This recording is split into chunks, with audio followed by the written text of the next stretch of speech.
So, yeah, I guess with that being said, with the numbers out of the way, you were not a fan of Morbius. You were a lot more harsh towards it than I am. So I guess why did you hate Morbius? What was the thing you hated most about Morbius? It was exactly what I thought it would be from Sony. They don't even do the bare minimum. You go back to something like the lifeless version of Venom and Venom 2, which is actually worse than the first installment. And you think, how can you make a movie this bad with this kind of IP? But somehow Sony's capable of doing it. And going into Morbius, I wasn't expecting much, and I got even less than that. I don't know how they make such a diatribe of just lifelessness. I don't know how they do it. But Sony that's why you can't put any faith in them. That's why I'm so grateful for Disney and Marvel acquiring the rights to Spider-Man to actually do something great with the character that people talk about for the first time in 20 years. They haven't gotten the rights to it, though. They've leased Spider-Man, and because of them is the reason you got movies like Spider-Man No Way Home.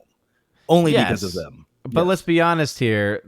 I would say that the reason why that film has been as successful, and I think it goes to the most important part or the most exciting parts of that film, are from the Sonyverse.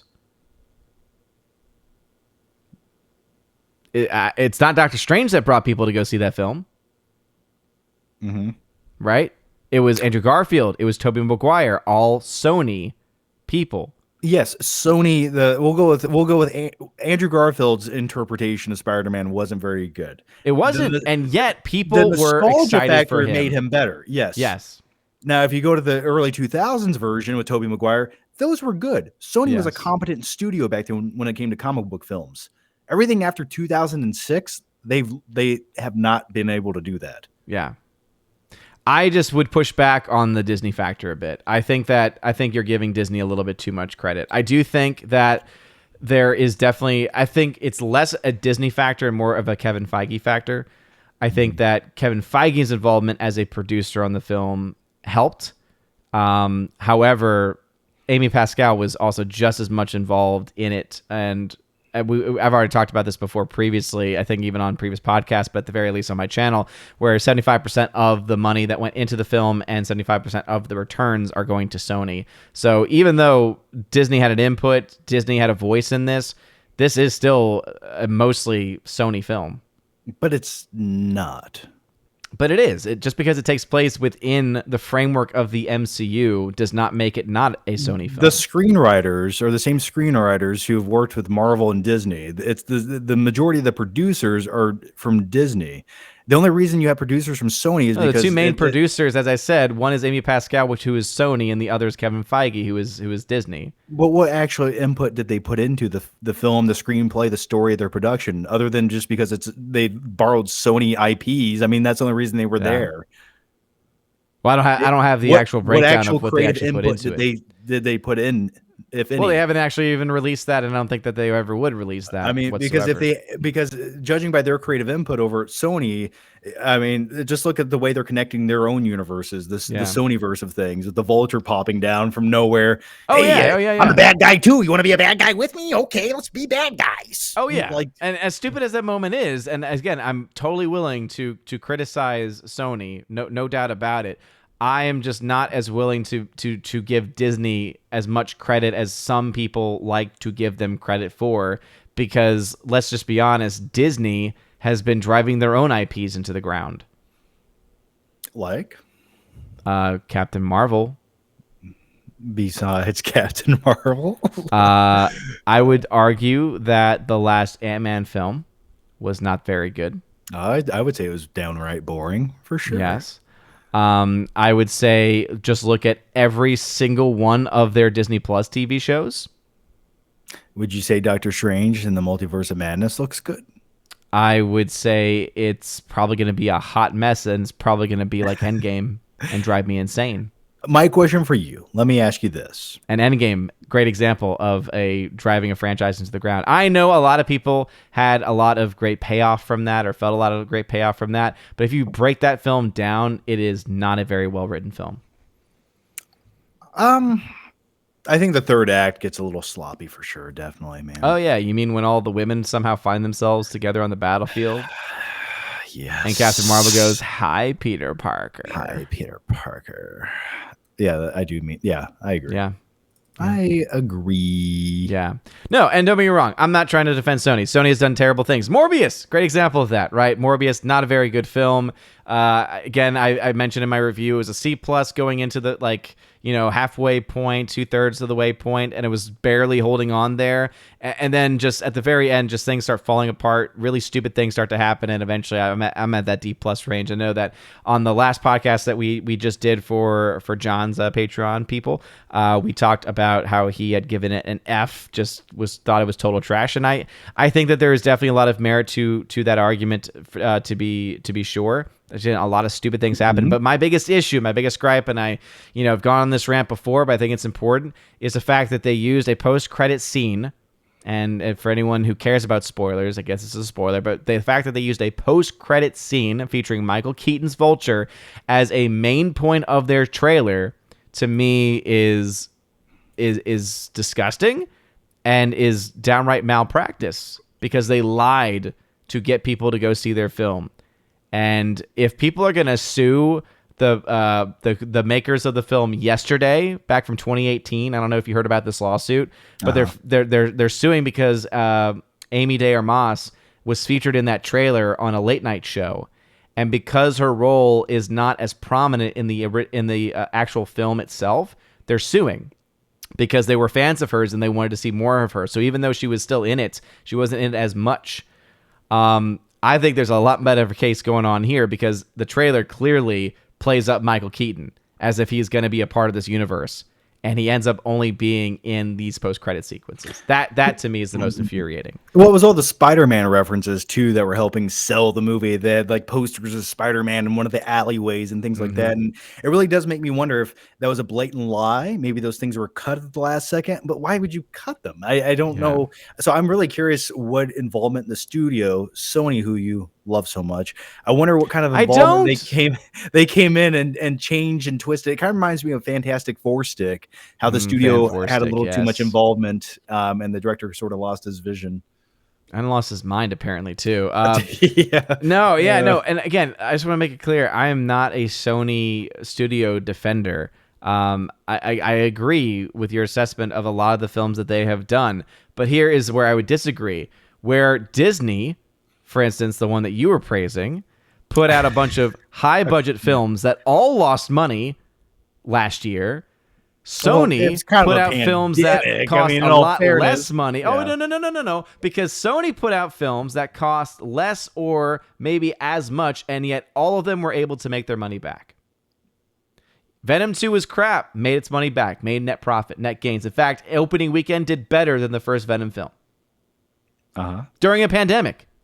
Oh yeah, the pandemic. It did better in its opening weekend than the first Venom film did. So which I'm just to be devil's advocate and argue with you. Which comic book property did Disney release that lost money?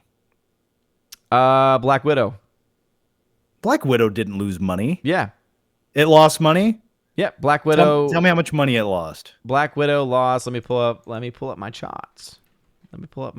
Even after Blu-ray and streaming and everything. The only Disney Marvel film that made net gain profit at the box office specifically was Shang-Chi. Every other film that they released that was MCU related lost money. No, in some cases, they lost a lot of money. Let me go ahead. Let me pull it up. Well, Black Widow sucked, though. I mean, all fairness. Black Widow did suck. Absolutely. It sucked, man. Here's the other thing. Yeah. Here's the other thing with Black Widow, because some people might try and bring it up is, it also released on Disney Plus, so you'd have to take that factor in. It's like, well, you also had a lawsuit brought against them as well, and I'm sure that there were some money options there that were lost. All right, so Black Widow, the last updated number I had was they made $378 million worldwide. 378 worldwide. Great. And it came out on streaming the same month. Its break even was 500 million.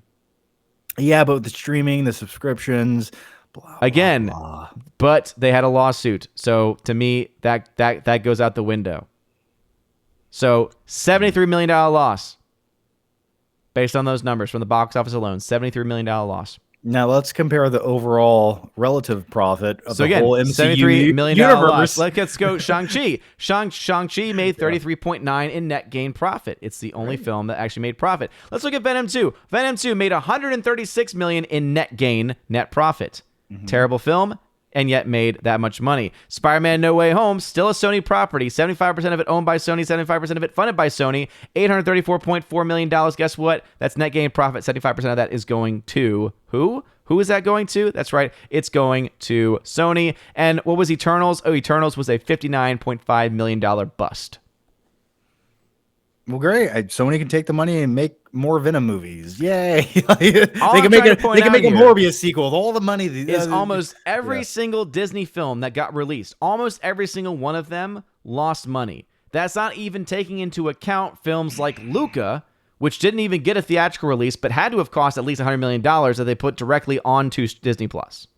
But there's one guarantee in life, and that is Sony will always produce crap. Okay, and they will continue to make money. Again, I'm not defending the bad films. I'm just saying that if I'm taking financial advice, I'm not taking it from Disney at this point. Oh, I take it from Disney all day long. Not at this point. Are you kidding me? Overall profit? Oh. How much money did they lose when they shut their theme parks down? What are the top 10 overall box office movies of all time? Again, you're going all time. I'm talking about recently. I'm talking about what have you done for me lately. I'm talking about what have you done for me lately. That's what I'm talking about. Well, I'll tell you what they've done for you lately. They gave you Morbius. That's what they did for you lately. That was Sony. Yes, that's what I'm saying. That's what they gave you. That's what Sony gave you. I'm not defending Sony. I'm going after Disney.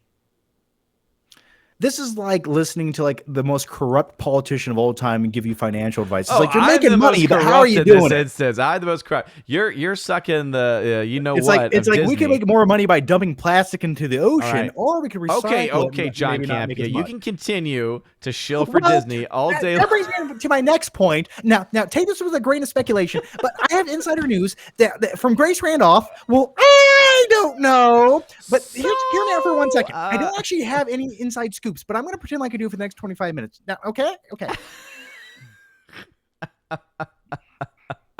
That was a fun fight there. I'm tired. But yet here's the funny thing. Both of us agree Morbius, not a good film. And yet it's a bad film that's probably going to make its money back. And so there it goes again. They're making bad films, but hey, at least they're not wasting money like Disney is. Here's what I'm going to say to you. I don't care about Sony. I don't care about Disney anymore.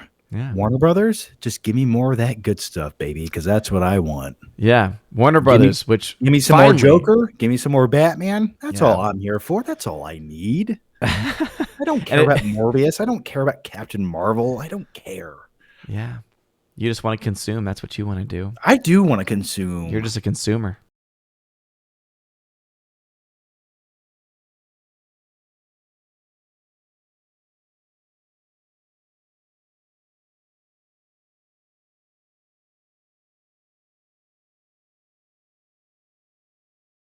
And now for a huge shout out to all of my April Patreon, Subscribe Star, and Locals members. Starting off with Patreon with Animation Commentator, Brandon, let's go Brandon, Brian P., Christopher Bowman, Father Christopher Miller, Hail to you, Father, Father Damian Cook, Garrett Searles, Harold Francis, Hymir Ari Hymeson, Inflamed Wood, Jacob from Holland, Jeff Toon, Joe Horn, Jonathan Carney, Gomer Kyle 79, Laura, the Modern Major General Story, Mike Jackson, Mad Mitch Dunaway, Mondo Spieler, Mr. Peabody, On to June, Orange Hat Reviews, Priscilla Hall, Rosella Allen, Stan Andrian, Miss Martin Muses, Theodore Bendon, Tina Bojan, and Tina B., the Empress of the Universe. Thank you very much for supporting me over on Patreon. And also to my Subscribe Star peeps, Matt317, Storm Tracker, The R, Fast Reaction, Nosferatu Gatsu, Stand 4, John B., Mr. Roy, Glinzer, J. Alice McCarthy Jr., Dean Heiss, J-Rod the Beer Guru, and ZK-Man. And also a huge shout out to my Locals members, starting off with Kara Tharp, K Tharp 56, Also, UAB, Mad Dog, Mike Jackson, Robert Barnes, and also a huge support as well to Brett D90. Thank you very much for supporting me over on Locals. Thank you again to everyone for supporting the channel. Please, if you want your name shouted out at the end of every live stream and video, go ahead and check out the top link at the video description. It is my Willow link, as I like to describe it, and it brings you to a link tree where you get access to all of these different locations, as well as all of the various social media platforms that you can follow me on. If you join at the Citizen of Asgard level, you get your name shouted out at the end of every single live stream and video. Army of Asgard level gets you that, plus you get access to a giveaways channel that I have on Discord. If you ever don't have access to that giveaways channel, please contact me. I do send out the link to the Discord and with the instructions on it at the beginning of every single month. But if you don't have access to that giveaways channel where I'm giving away 4Ks and Blu-rays and all that kind of stuff, as much as I possibly can give away is available there.